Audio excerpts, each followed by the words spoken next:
नमस्ते बाबा. नमस्कार. तुमचं नाव काय आहे बाबा? मी अरुण पांडुरंग पिंगळे, माजी प्राचार्य, मराठा हायस्कूल नाशिक.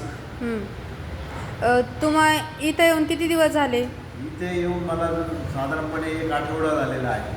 तुम्हाला या तत्सम थेरपीवरती बसून काय काय फरक जाणवतोय? तत्सम थेरपी, त्याचप्रमाणे ती वेट थेरपी जी आहे त्यानुसार त्या ठिकाणी माझे मसल जे आहेत, त्याला आपण स्नायू म्हणतो, ते स्नायू अतिशय मोकळे झालेले आहेत. मला सहजरित्या हालचाली करता येतात.